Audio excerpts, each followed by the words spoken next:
There's no coexistence. There's no two-state solution in any of the education and any of the future plans of Hamas. And this is what 2 million Palestinians are educated towards, and that's their only future in the Gaza Strip.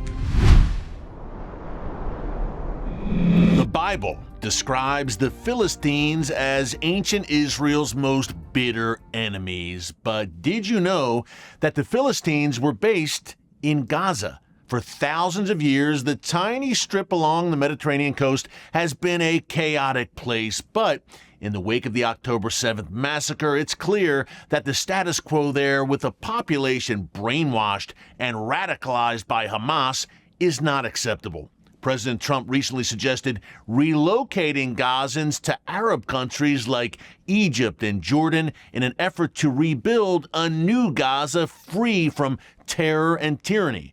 So what do Israelis think about this possible plan, and what comes next in the world's most strategic region? Our correspondent Yair Pinto, host of Boots on the Ground, seen right here on TBN every Thursday night at 9:30 p.m. Eastern Time, joins us now from Jerusalem. Yair, great to see you as always.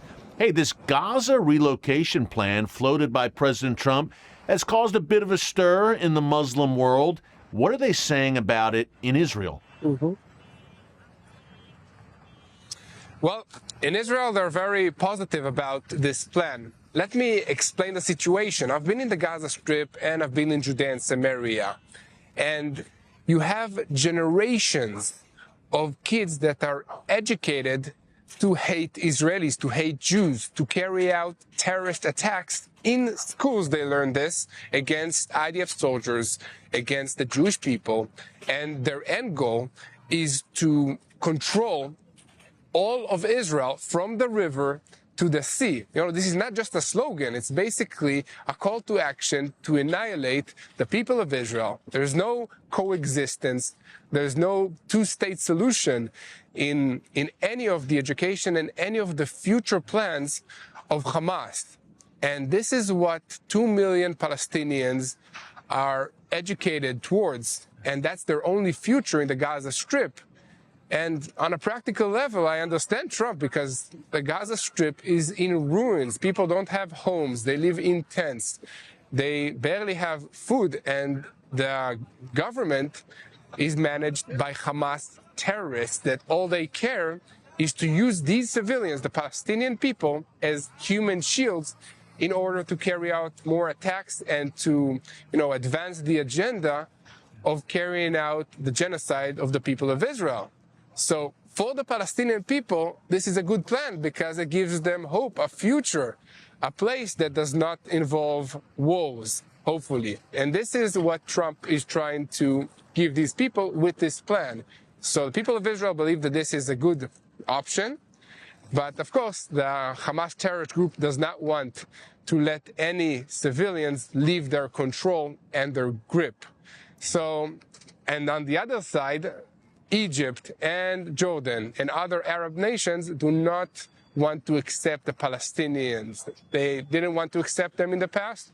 They do not want to accept them now because they're afraid they'll join forces with terror elements in their countries. So this is the situation, on the Israeli side, it's good news. Palestinian side, and especially Hamas, not so good news for them. It's fascinating to watch it play out, Yair. And President Trump obviously has some pretty strong powers of persuasion. So we'll see if Jordan and Egypt lighten up a little bit, maybe start to accept this plan. Something's got to give. As you said, Gaza is essentially hell on earth, thanks to Hamas. Yair, speaking of which, we've got the hostage deal continuing to unfold now with Israeli hostages being released by Hamas. But in return, you've pointed out that Israel is giving up some very dangerous Palestinian terrorists as part of that deal. Tell us more about that.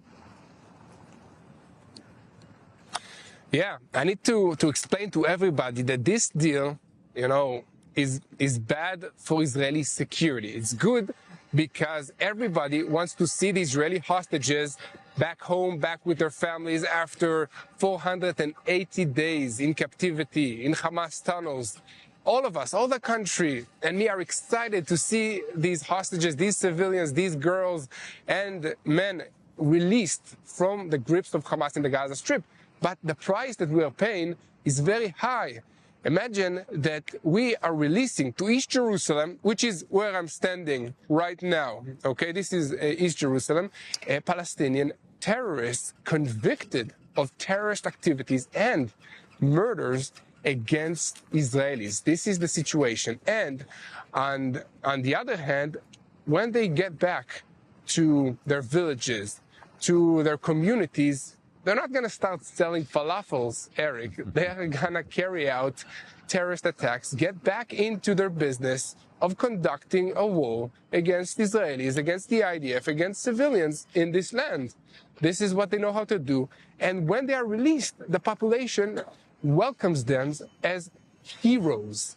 So this is the situation, and that's why Judea and Samaria is the next battlefront in Israel, because the IDF is focused here in order to counter these terrorist attacks before they reach Jerusalem, before they reach other Israeli communities. And tensions are high, and the IDF is in the middle of waging a very intensive operation called Iron Wall against Palestinian terror elements in Jenin and other main Hamas cities in Judea and Samaria.